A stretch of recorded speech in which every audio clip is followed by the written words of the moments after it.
Stampers, this is Dena from pocketfulofstamps.com. Thanks so much for joining me today.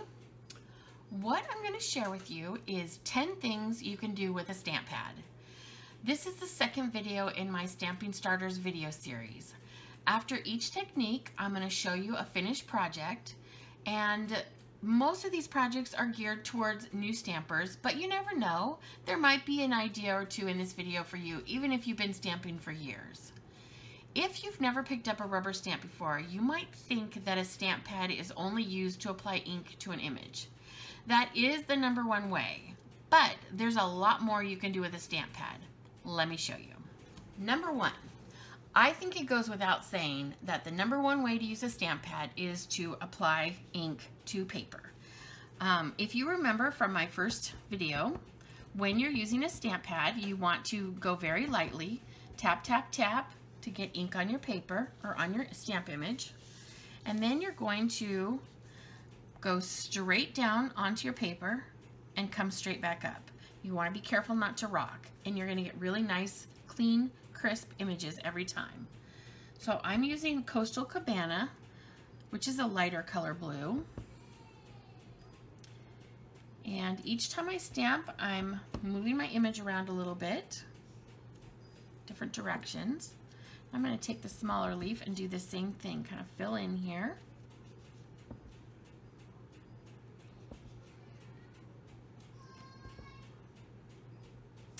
Like that. And then I can go with Bermuda Bay, which is a little bit darker blue, and ink this up and stamp it like that. And here I'm going to show you my finished project. It's a little bit of extra sparkle here, layered onto a piece of paper, and I have a really nice, simple finished card. Number 2. Did you know you can create interesting backgrounds and edges with a stamp pad by applying it directly to paper? What you want to do is take your stamp pad and drag it along your paper. Just like that.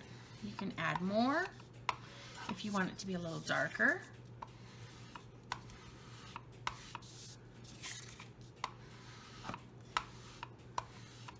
And you can also take it and drag it along the edge of your paper. I really like this technique. To me, it kind of makes it look antique.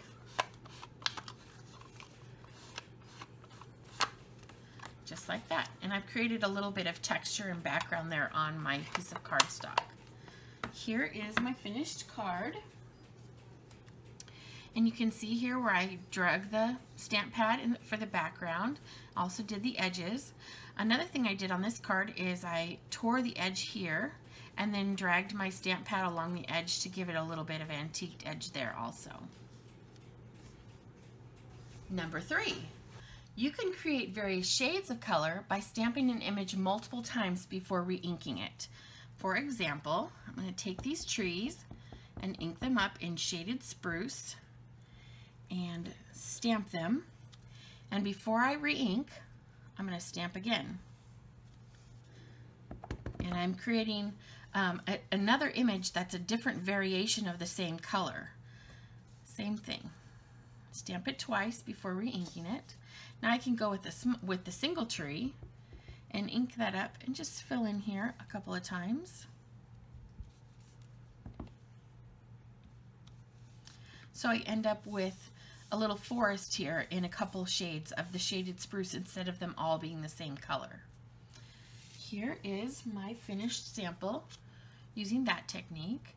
And you can see here too that I also used the last technique, the dragging the stamp pad along the paper on the edge, and I inked up the tree one time here and stamped it off so that it's lighter, so that when I stamped the greeting on the top, it's darker. Number 4. You can create a background by applying ink directly to a clear block and then stamping it onto your paper like this.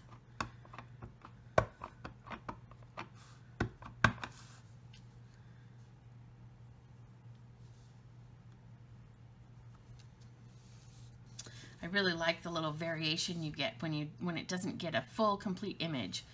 Here is my finished card. I love that you can stamp a block in a color and then stamp a couple other images on top of it, and it just makes for a really nice background. Number 5, you can ink up a sponge roller and roll it onto your paper for a really unique background. I have here Pineapple Punch, Grapefruit Grove, and Lemon Lime Twist. When you use this technique, you want to start with the lightest color, which is the Pineapple Punch. I'm going to ink up my roller, and starting at the top, I'll just roll the color onto the paper. When you're done with the color, you can take this sponge off and clean it, but for this project, I'm just going to wipe the ink off on here, on my scratch paper. And I'll go to the next color and roll some more and clean it off and just kind of run over here a little bit and blend. And then I can go to the lightest color.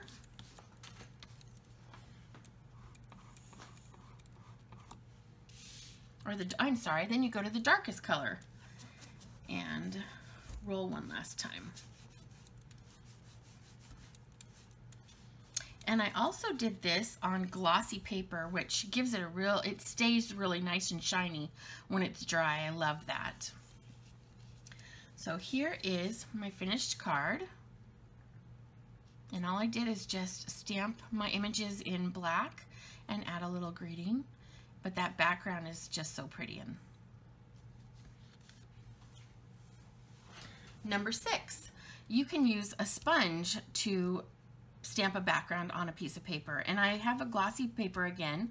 What I'm going to do on this one is use a sponge dauber, get a little bit of ink on there, and this little dauber is perfect for making polka dots.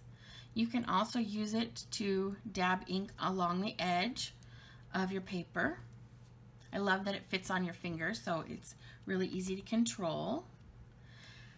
Here again, you can rinse this off when you're completely done, but if you're using light colors, I'll just clean it off on my scratch paper and go to my next color and fill in.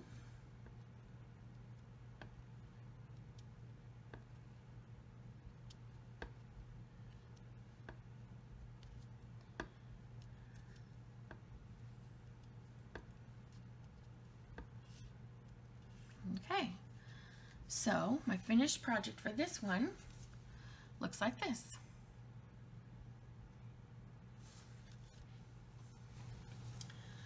Number 7. This is coloring with your stamp pads. There's actually a couple different tools you can use for this. I'm going to show you both. The first one is to use a blender pen, and what you're going to do whenever you're going to color with your stamp pads is you want to, before you open them, press the lid against the pad. And what that's going to do is put ink right here in the lid, and this becomes your paint palette. So I am going to stamp my image using Stays On Black. If you don't want your image to run, you want to use a permanent black ink, and Stays On is great for this. I'll ink up my image, stamp it.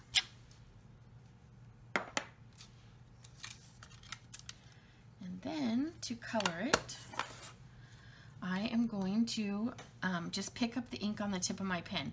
Let me tell you really quick, these pens come in a set of 3. There's 2 tips on either side. There's a couple different ways you can use them. You can designate a tip to a color. If I always used this tip in blue, I would always use it in blue. Because you can easily clean them off, I just use them. They look stained on the end, but they work just fine. And I'll show you how that works in just a second. What you're going to do is pick up some color on the end of your pen and just color your image. When you're done with an image or color, you just wipe it off. When you don't see any color coming off anymore, it's clean. You can move to the next color.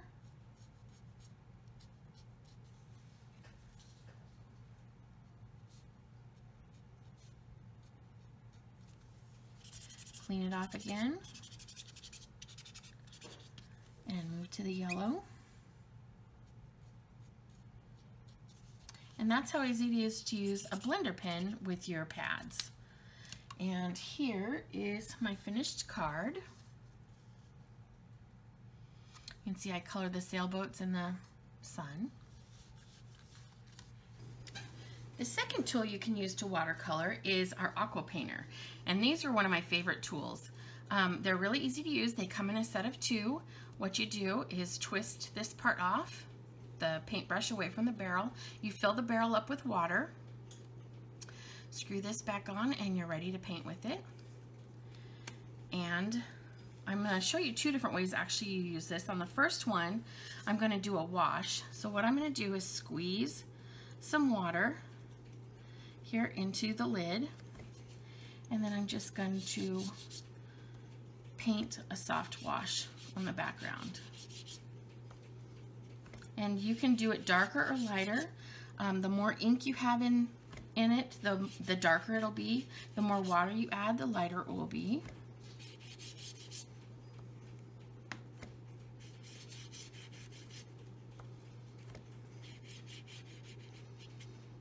And just like that, you can do a simple wash. You can keep a piece of paper towel around. You squeeze it till no more color comes off and you're ready to move on to a different color. Set this aside. Okay, on this one I'm going to watercolor an image, and on the last one I showed you, the last project, I used a black pad. On this one I'm actually going to use Sahara sand. This will not stay permanent. It'll be there permanently, but it's not going to hold the ink like the black one will. It's going to run a little bit, but it's going to give you a really different kind of look, which I really like. Again, squeeze a little bit of water into your paint, into your ink, and just watercolor. And you can see those lines, because it's not a permanent ink, are bleeding a little bit. They're going to soften.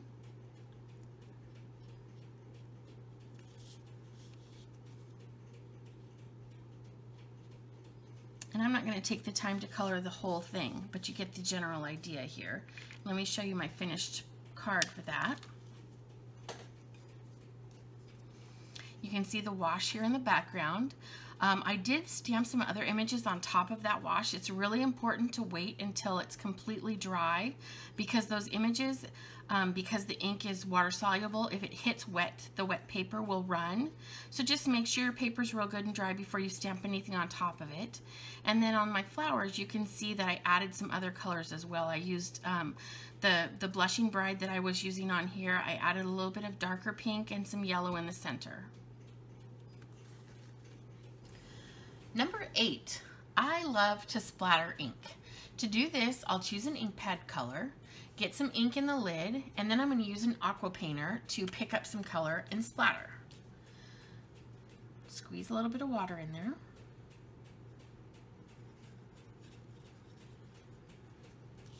And just tap it on my finger, and I'm going to splatter ink onto my paper like that. I do want to do some stamping on here, so I want to let this dry just a little bit so that my ink doesn't run. I can close up my stamp pad,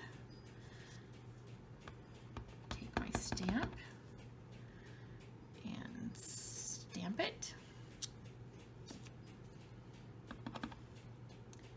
Add some coffee beans, and then some of these little hearts in Berry Burst.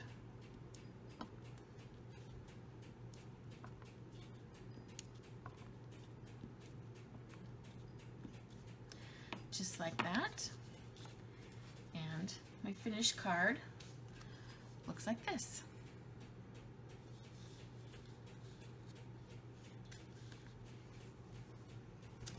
Number 9. This is a technique that we call rock and roll. This is a really fun way to get 2 colors on an image, and it works really well with bold images. What I'm going to do is take my stamp image, and I'm going to start by inking it up in a lighter color, in this case crumb cake. Then, with plenty of ink on my stamp image, I'm going to take my darker color, this is soft suede, and I'm going to roll it carefully around so that I just get ink along the edge and stamp it on my paper like that. This is going to look a little bit different every time you do it, but let me show you my finished card. Looks like that. You can see I got a little thicker here and a little thinner here, but it's just playing with it a little bit.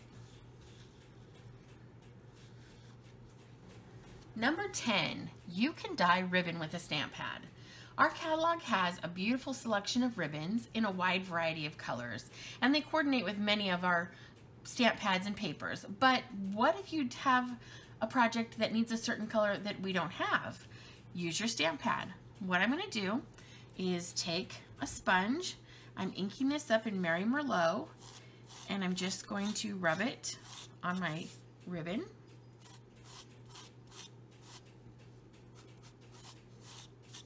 And the more you go over it, the darker it's going to get.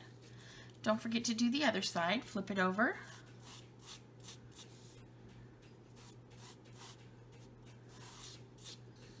And just like that, you have ribbon in any color you want it to be. So let me show you my finished project for this. You may recognize this card. It was on a blog post just a couple days ago, but there's the dyed ribbon there in the background, and you can also see a couple of other techniques that I used on here with my pads. I did a watercolor wash here in the background and then also splattered. So it doesn't take a whole lot of supplies to be able to make some really pretty cards if you use the supplies that you have in a really efficient way. And here's a little bonus idea. My daughter, who teaches 2nd grade, happened to be here when I was planning this video, and her suggestion was to use a stamp pad to make little thumbprint animals. And I thought it was a very cute idea, so I designed this cute little gift card with her thumbprint animal idea. Thanks again for joining me for this Card Quickie video. If you enjoyed it, please subscribe to my blog at pocketfullofstamps.com. You can also subscribe to my YouTube channel and follow me on Facebook. Until next time, happy stamping!